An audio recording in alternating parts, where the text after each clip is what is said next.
Good evening and welcome to another episode of Narc Narc. Who's there? Help, I'm gasping for air. That's a mouthful, but wow, we are really getting a lot of attention with this series.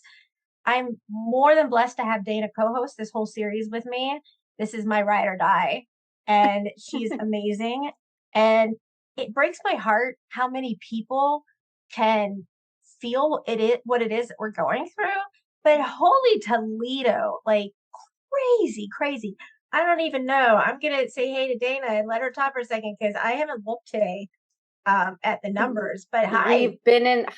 We've been in the millions though, which baffles me too. And I agree with you. I mean, of course, when you do something, you set out to reach as many people as possible with the message, but it is also disturbing to know that so many people can relate to the things we've been through, whether it's a narcissistic spouse or ex, person you dated, or a parent, or a sibling, or a friend, or whoever. My gosh, I mean, it's kind of an epidemic in itself. So I'm glad that we can be here and be of help, but I just wish the world wasn't such a nasty place for so many of us.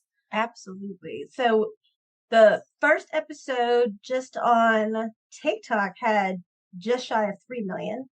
The second episode, as of now, had 3.5 million. And the third episode is just a few digits away from 2 million as of Wow. right now. Yeah, again, I don't know what to say. I mean, I appreciate everybody listening, but I wish people didn't have to. This is Right. not something we want people to endure, especially because, for you experienced, I mean, I think everybody that experiences some sort of abuse, whether it's with a narcissist or not, there's the psychological aspect that, you can go decades into your life and still be dealing with it, as I admittedly am.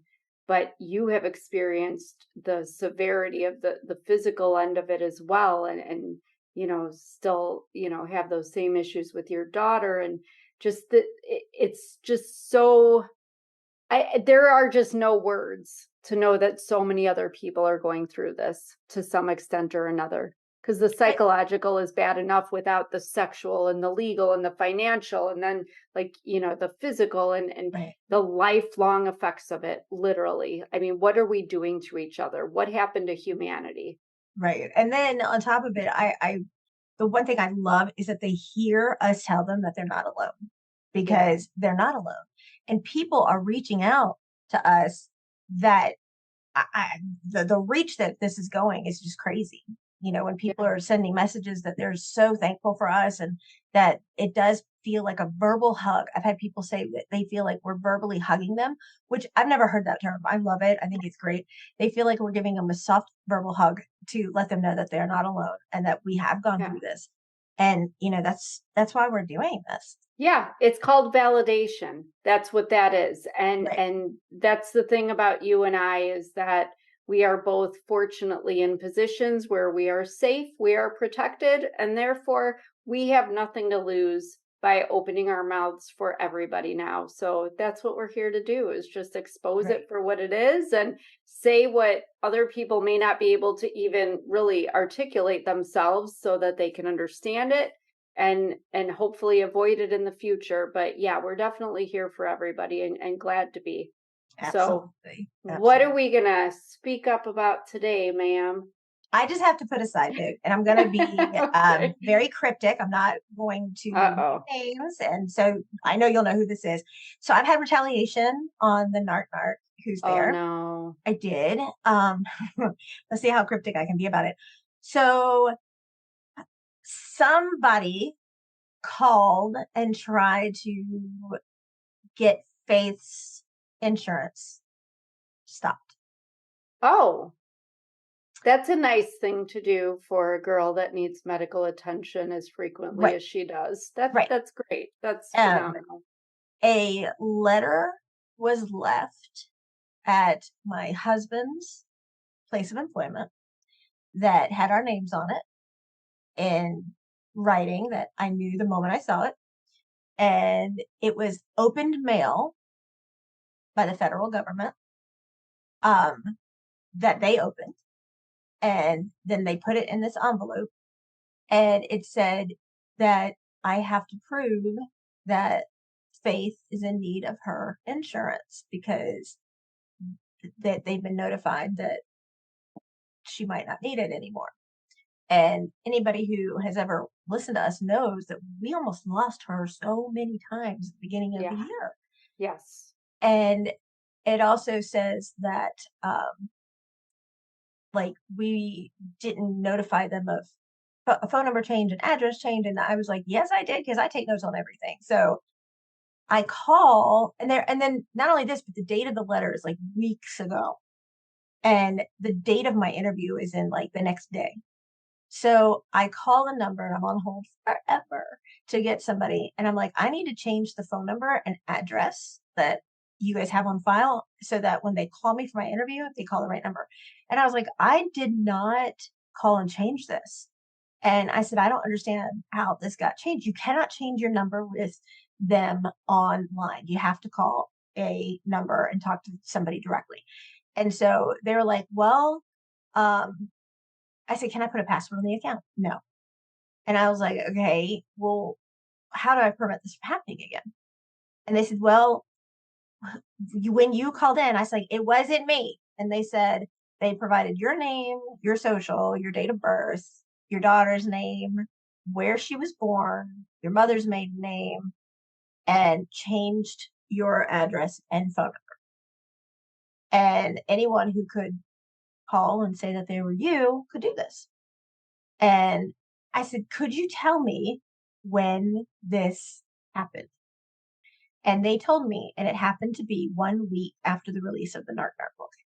Mm. And that's all I'm going to say. Well, I'm sorry you had to experience that, but I think that if people don't understand yet how far and how, I mean, how cruel and vile narcissists can be, um, Perfect example. that is a perfect example because I too I didn't actually even put it in my second book, but there was a circumstance when I was a teenager that I, for reasons of my own well-being and that of an unborn child that I was carrying, did not share with my mother and stepfather at the time, but I was also told that she had found out by calling and pretending to be me.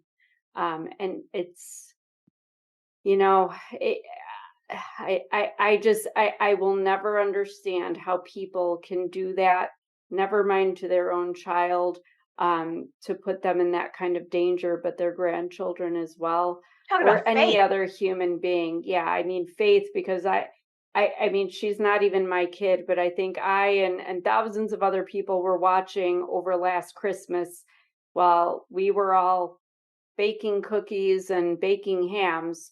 You were in a hospital, not even getting a break to have a bite of a sandwich. No, Never mind, could you afford one because of all of the costs of I mean, honestly, I lost track of how many surgeries she endured 54. to keep her alive.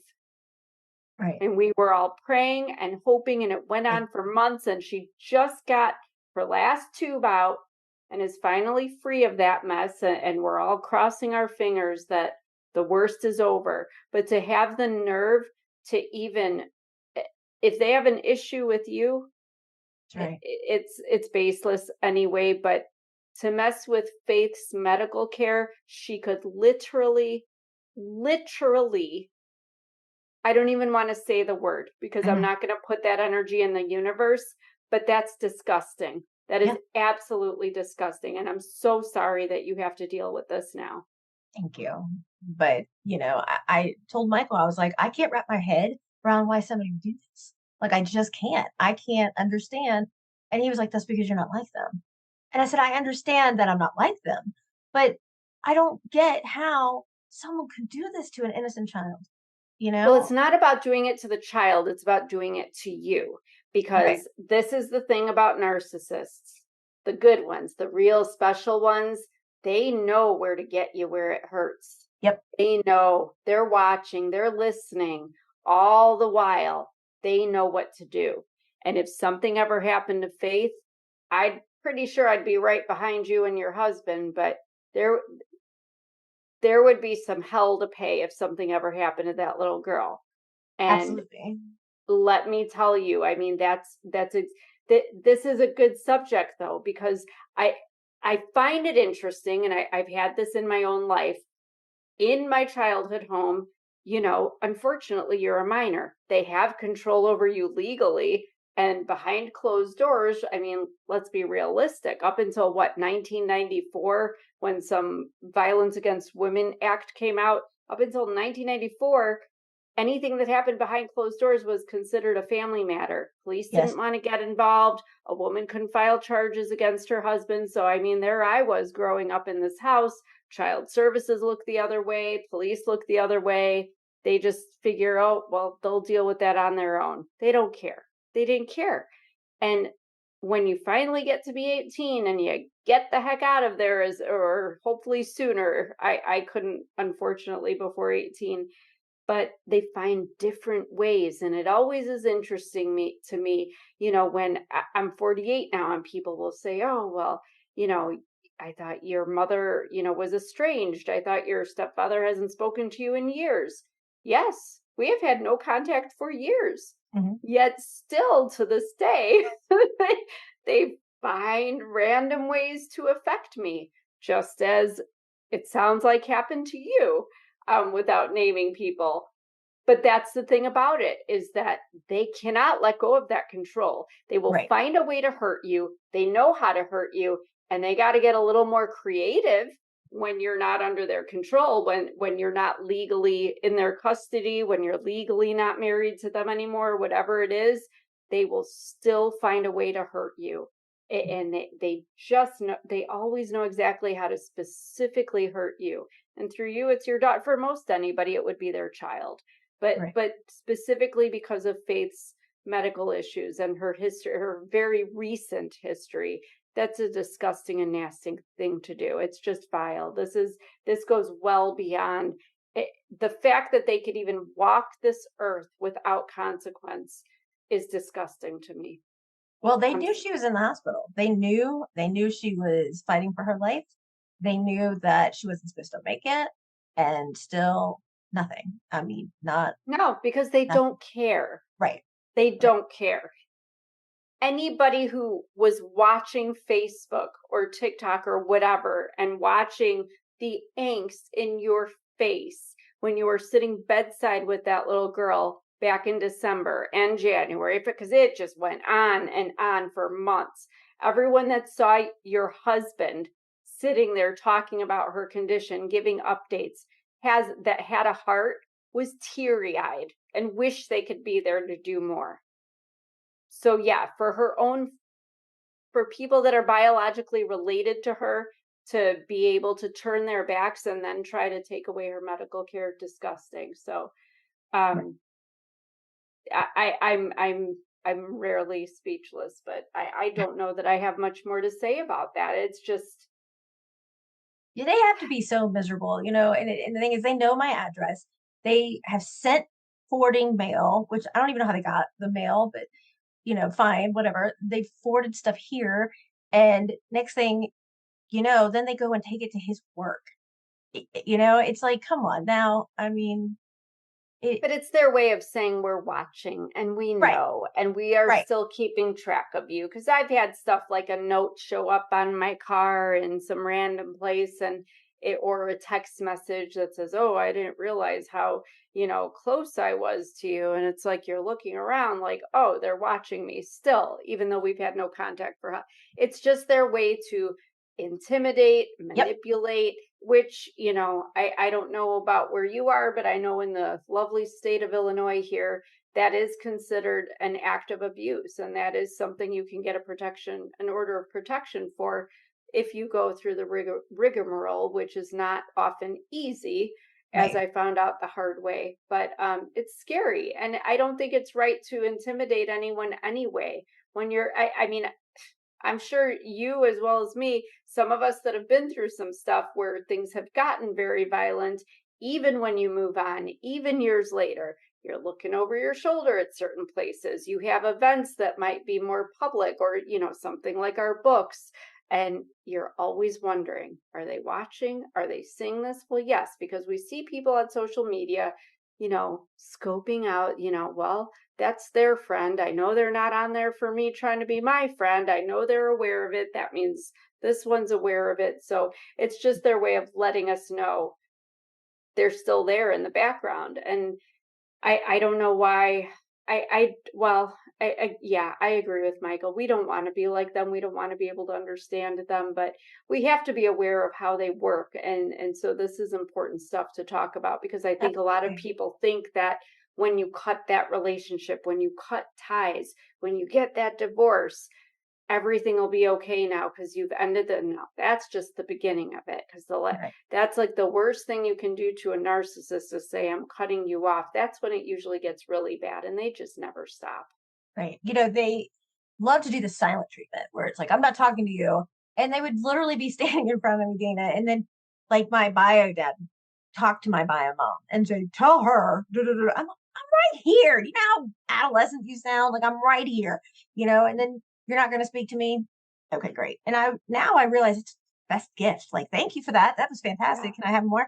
But they don't want to see us succeed. They don't want to see us successful. And the thing is that my bio dad sees my husband numerous times. He physically saw him today and didn't even speak to him, didn't acknowledge him, looked Wow. right at him, locked eyes with him, didn't acknowledge him, nothing, not a word. And it was just like, you know, it's so like now it took me so long because now it's like I go back and I realize I'm not who you made me out to be. I'm not who you Right. wanted me to be. And you made me out to be this horrific person who deserved everything I got because I stayed or my bad choice. Well, you know what? Here's what I have to say. As a quote unquote father, you're supposed to teach me what is acceptable to have Yes. as a male in my life. And when you show me, oh, I'm going to give you the silent treatment, or, why can't I just be happy? Do you not want me happy after everything I've done for you? Okay, pack my bags. Here we go for the guilt trip, you know? And then I get some stupid email. I don't know if you know this. I got an email that this was a while ago, this was years ago, that I had left stuff. Their house, as we all know, Oh, is huge. yeah. And I left stuff in the attic. They have 4 attics for crying out loud. I left stuff in the attic. They told me that I had less than a week to come and get it. I wasn't allowed there. Only my husband was. And in it was so much of Faith's baby stuff. I mean, things that she made me, art, stuff like that. And they had the room. They told me I could store stuff there. So I did. And that was my stupid fault. But you know what? They got rid of everything. They got rid of things that Faith made them, Faith made me. And you know what? At the end of the day, I have faith. So you know what? And I have faith in Right. more than one way. So when they're sitting there and they are going through this, and he's about to be 80, and Yeah. like literally, you spend your time and I know he's Thank no you. adult, but you're spinning your wheels like wondering, and here's the thing. I might have made some bad choices, but it was because I had bad directions. And if I was given bad direction. He did not show me what was acceptable. My grandfather did. And I lost him in the most important part of my life when I was 15. So, yes, I made some horrible choices. I made horrible decisions. And you know what? But I'm here where I am today and I'm happy and he's not. And I have a soulmate and he doesn't. He calls his a roommate. I call mine my soulmate. And there's so many different things. And at the end of the day, I can put my head down and not be like, you know what? How do I do this to someone I love? How can I hurt someone else I love so much?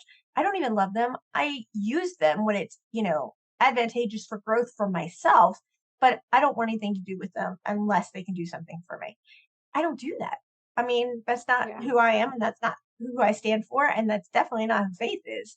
So Faith tells Yeah. me all the time, how did you raise me so different? And I said, I gave you everything they never give me.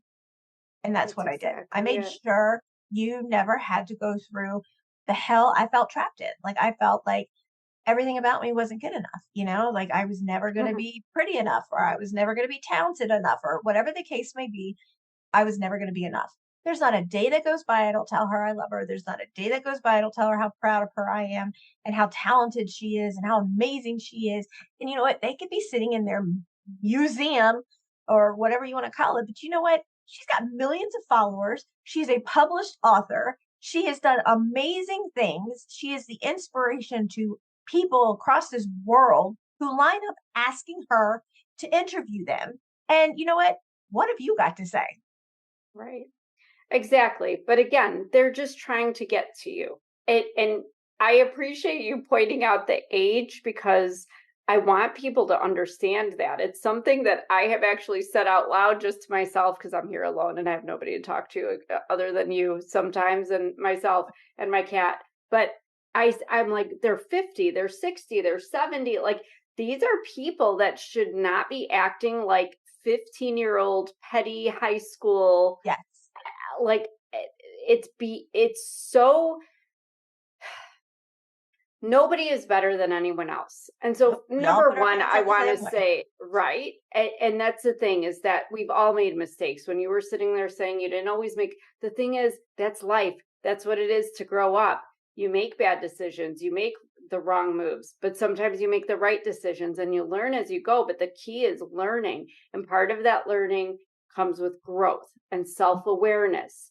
And I would like to think that most people would like to go on that path continually throughout their life. But there are some people, for whatever reason, and honestly, I mean, I could go into analysis of their pasts and, their upbringings and whatever, and probably find it as well as you could too, the psychological source of why they are stunted and what exactly happened to make them that way. But it is so sad to think that somebody is at 70, 80 years old, as the case is for us, still acting like a 12-year-old, trying to like, Yep. I'm going to get them back. I got to figure out another way to get them back. Like, really? You want to, your last dying thought is going to be how to stick it to me more? But again, they find ways because they are intent on it. My mother and stepfather were not as overt as saying, come and get all your crap, because I didn't leave. I've learned to pack light. I've moved enough times where if I can throw it in a backpack, I'm good. And if I don't need it, I don't take it. But, when my first book came out last year, it was about a month after my son showed up at my house with my baby blanket that my great grandma had crocheted for me. My mother had it, and I guess she didn't want it in her house anymore. So I guess I should be grateful that she at least sent it back. But you want to know why? She sent it back to give, I mean, that gives a message that you're not my daughter anymore. I Right. don't want you anymore. I am ridding of you. And when you grow up in circumstances like you and I have, and you already feel worthless because, like in my house, I was told I was an accident, I was a mistake, never should have been born, all that stuff. I mean, you want to talk about feeling worthless and not feeling like enough, then to give me my baby blanket like an FU basically, Right. and to have my son deliver it, really, Yeah. really, but that hurt. I mean, Yeah. 40 some years old, and I cried because I knew my pictures that my grandma told me all my pictures had come down, how many years ago. And I remember seeing that that's something they would do when I was an adult, is if Mhm. they weren't happy with me, my pictures would come down off the wall. And I'd get the silent treatment, like, we're just going to erase you because you weren't a good girl. You're a So, tax write off. right, exactly. And I'm lucky I was even that. I think that's the only reason that my stepfather legally adopted me, was so I could be a tax write-off. Because when I was 12 years old, I found out that he took out a life insurance policy on me. There wasn't enough room in the book for this, but it's very disturbing. I found out by accident, and I'm like, what does a 12-year-old need a life insurance policy for?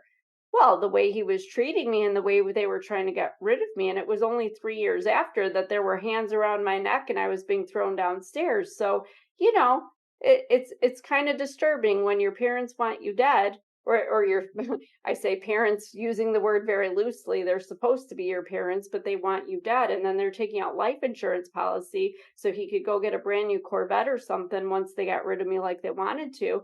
It's disgusting and sick. But still, like had happened to you and like still happens to me, there's lies being spread, rumors being circulated to the point that I barely have family left.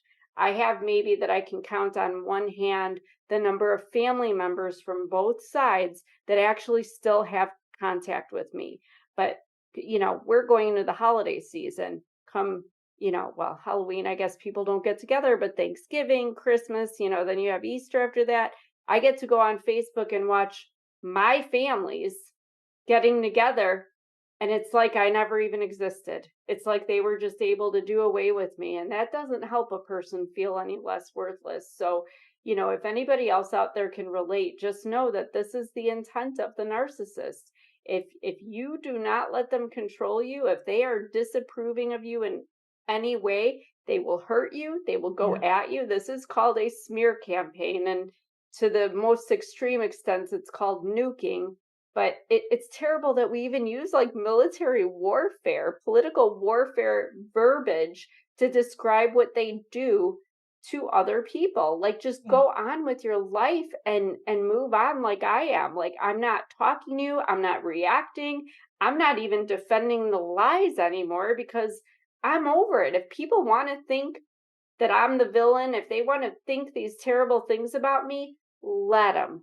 Let them. Because the people who really know me know that none of that is true, or they would care enough about me to come to me and say, I heard this.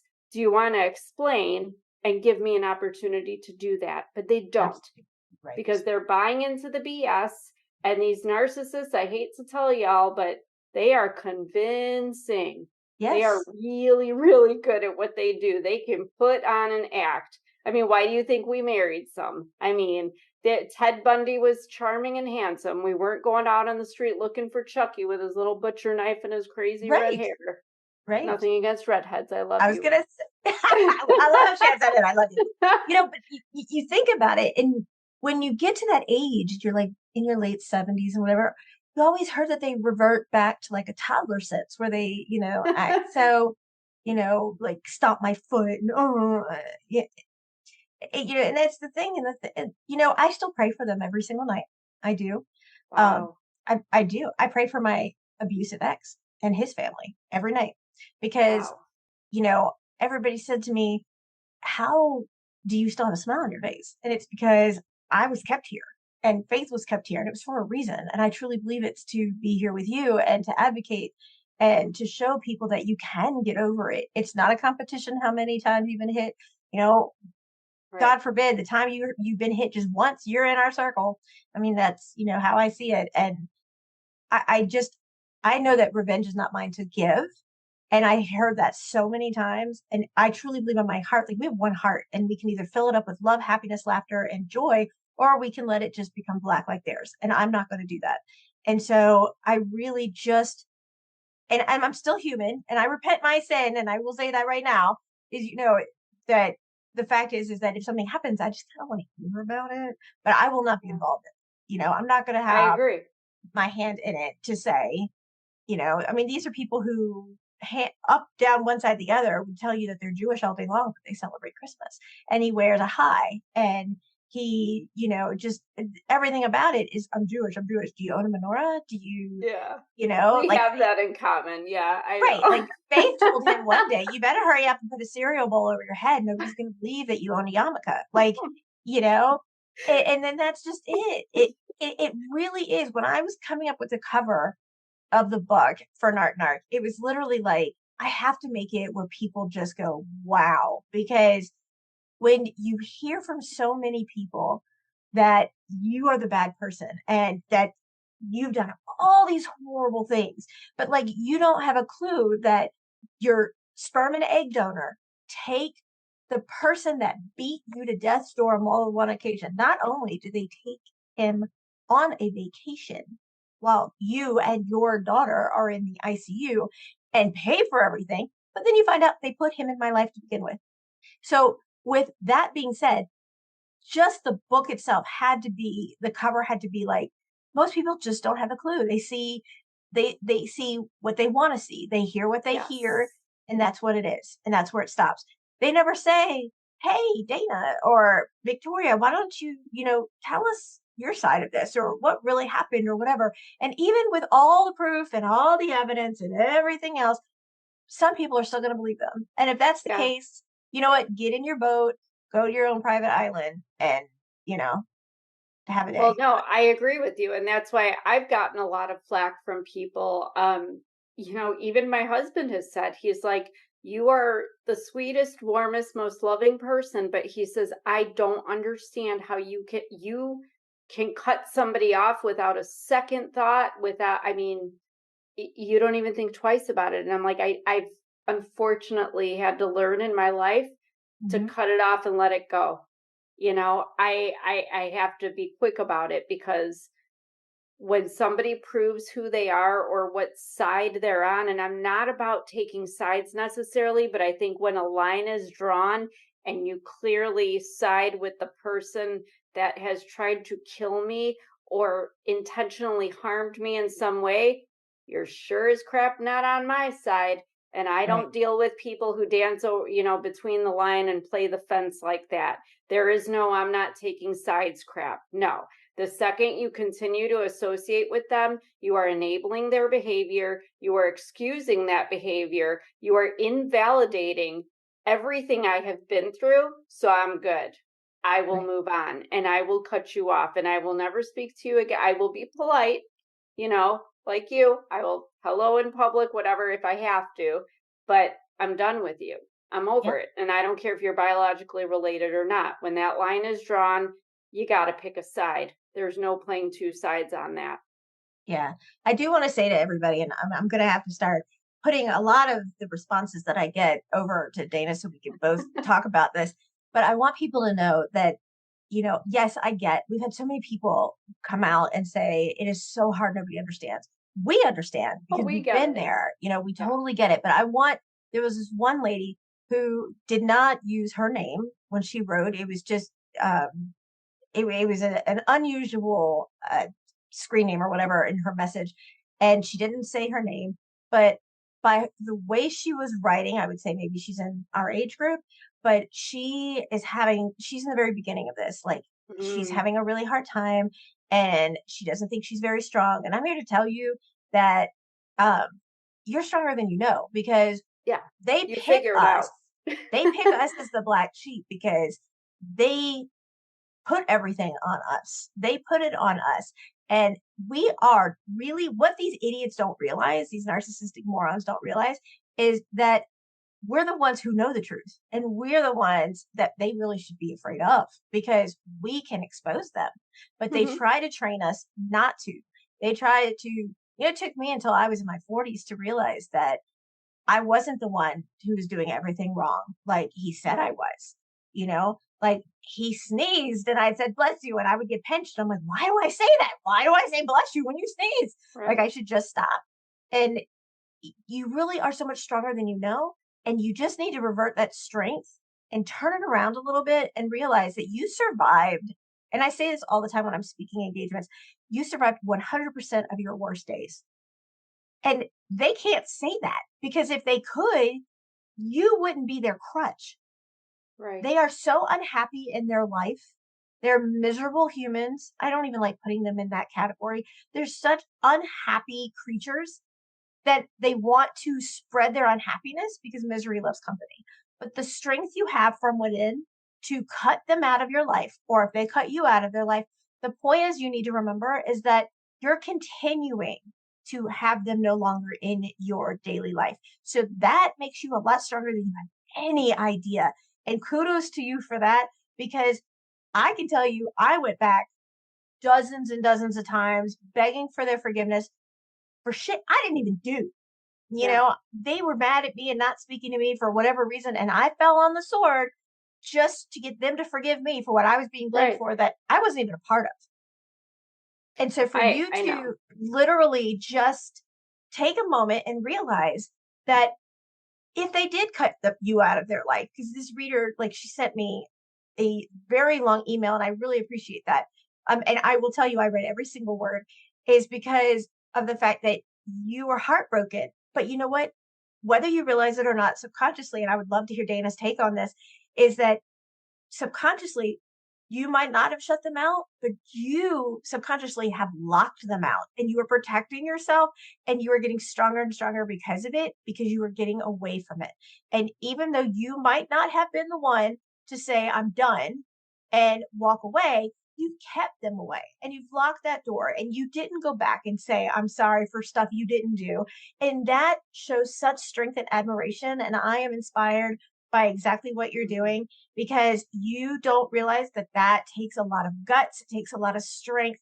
And I am so proud to even have been someone that you chose to write to. And I would love if you would write me back and tell me it's okay for me to share it with Dana because I didn't pass it to her just because I'm so big on the confidentiality when I work Yeah. with people on domestic violence. So I keep it very confidential, and that's why I didn't give any of her personal information. But I would love for her to read it. It was so heartfelt and so loving. But I mean, do you agree that like she needs to realize her strength in this? This is what I equate it to when I tell people, because I always said I never asked to be strong. I never thought I was that strong. People still tell me I'm strong and all this stuff. And I'm like, no, I just didn't have a choice. Because if I saw my kids strapped to a railroad track and a train coming, I'm pretty sure I would turn into Superwoman and do things at lightning speed to save my son's life. And when you're in these situations, I think that people, until they're in them, don't really get what survival means. They think survival like the reality show Survivor, like you're in a jungle and you're trying to make sure a snake doesn't, stick you with poisonous venom and that you have water for how many days. No, survival is too often here in the freedom of the United States of America behind the closed doors of our own homes where we're supposed to be the most safe and secure. And especially when you're a kid and those are your parents who are supposed to keep you, protect you, make sure you have shelter, food, nurture you, all these things. And you are basically left to fend for yourself literally for life or death. And then you're that scared little girl that's afraid of people, but you grow up and trust another man, and then you end up in another situation where you're being abused left and right, but you're being gaslit this time because everything you think you're told you don't is not real. That didn't happen that way. I never said that. You took it wrong. You're sensitive. You're crazy. All these things. And then we start to doubt ourselves. There's that Right. crazy making. So by the time you kind of open your eyes and think, maybe it's not me, maybe it's them, then they start really working you. So if you don't already think everything is your fault and that you are the problem, they're going to work harder to make you feel that way. Except once you really take those rose colored glasses off and see it, you can't unsee it.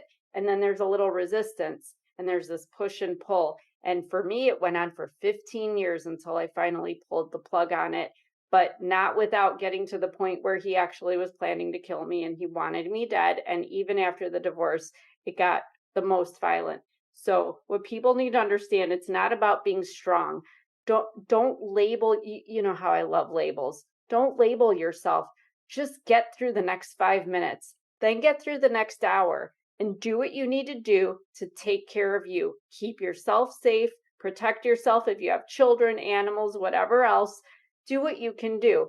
If you want to call that strong, call it strong. You want to call it something else, call it something else. But everybody is in that situation just trying to survive. And that's what that really is. But I'm going to go so far. One more thing just to tag on to that, because it was my initial feeling when you started telling this story about this letter. And I probably talked about this before, but I remember as a teenager, even just, I remember saying it to my great grandma that I think one of the hardest things in life, one of the worst feelings to have is to find out that you loved somebody or were more invested in a relationship than they were, whether that's family, romantic, whatever, because that's betrayal. When they Yes. betray your trust, when they betray your heart that way, it's hard not to feel like there's something wrong with you. Like you think it must be me, other because I did everything. I loved them with all my heart.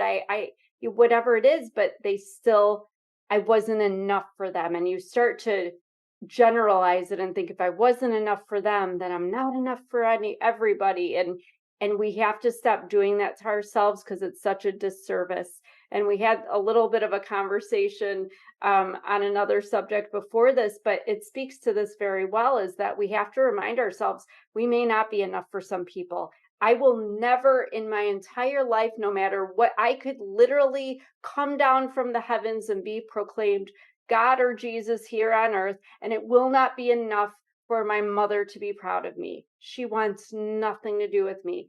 I'm good now. I accept that. Or But loss. people, well, thank you. But I'm saying, like, people need to get past this not being good enough for that person, because I don't want to have to try to prove myself. If somebody truly loves me, cares about me, even just likes me as a friend, I'm going to be enough. I'm going to be just right. And there's going to be people, I've been told by people, oh, you're too much. You're too loud. You're too outspoken. I'm too this, Well, you know what? Then we're not the right people. But there are the right people. They come up. Those are your people. And the world goes round because there are all kinds of people with all kinds of different qualities. You just have to find the ones. It's kind of like we talked about puzzles before. You're a puzzle piece. You just got to find out where you fit. And you're not going to fit sometimes in the places. And I think this is why, I know for me, but I think a lot of people can relate, why sometimes we get so depressed about it is that I don't belong with my family. I don't belong with my husband's family. I don't belong here or there or wherever, because we don't belong in the places that I guess society or we dictate to ourselves where we should belong, where we're supposed to organically fit. We think something is wrong with us. But, sometimes you just have to look in the mirror and say, maybe I'm just that special and I just fit with my extra special puzzle people because they're out there. And we have to remind ourselves too, for those of us who are faithful, one of the things that helped keep me in perspective when I was trying to get past this idea of not being enough for my mother and not being enough for my stepfather and then my ex-husband and like almost everybody I've come across in my life, is that I am a child of God. I am not my mother's child. She gave birth to me. I am thankful that for whatever reason, she kept me alive, very minimally, but she did, and that I am here. But I am God's child now. I am not necessarily hers. She does not possess me in any way. So I am here to do his will, to do his work. And that's why we're here trying to help other people that have been in these situations. But nobody is ever alone. Nobody should ever feel like they're not enough. And it makes my heart sad because I am one of those people. I am still working on it. So believe me when I say I get it. And I have my days and I still cry in fetal position sometimes, because we are all human and we feel and we hurt and things remind us of that pain. But you got to stand up and smile and say, you know what, though, there's nothing wrong with me, because really I'm not alone. Let me scroll through my phone and see all these people. I can always count on Victoria here to be the you're amazing and hey beautiful and all this, and I'm like, oh, I just want to put her in my pocket and take her home, because I need that cheerleader. But we all have those people. We just don't focus on them because we are so focused on the people that don't want us, the people that reject us. Stop looking for reasons to reject yourself. Go to the other side. It's the side thing. I do hate picking sides, but you got to side with yourself once in a while. We all need to. Sorry for that little monologue, but it's so important. No, I love it. I'm going to be in her pocket. Like, I always send her messages and I'm like, hey, how's your day? And she's like, and Faith, of course, is now swearing up and down that this is her aunt. Like, I can't have a conversation. And she's like, I'm telling Aunt Dana. I'm like, go tell Aunt Dana. And she's like, I'm going to tell her right now. I'm like, you want my phone? You go tell her, So I love that. But I wanted to ask, how do you feel about our next session? Is that I've been putting together a list of questions that we've been getting that we do a Q&A session. I love that. I love it. We've got love a it. Love lot. it.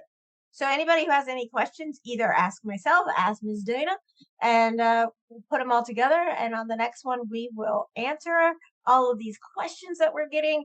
I figured we would wait till we got enough to do a whole session on Q&A, and I think that will be great.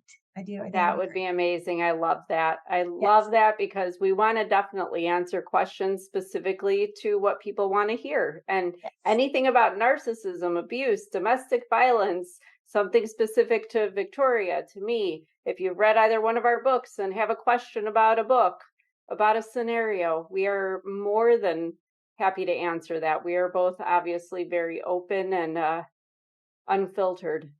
Yeah, we're definitely unfiltered. Thank you guys so much for tuning in. And in our next session, we're going to do the Q&A. Yay. That'll be fun. Thank you for being with me again. I'm going to go Always. jump back in your Please do. bye. Bye.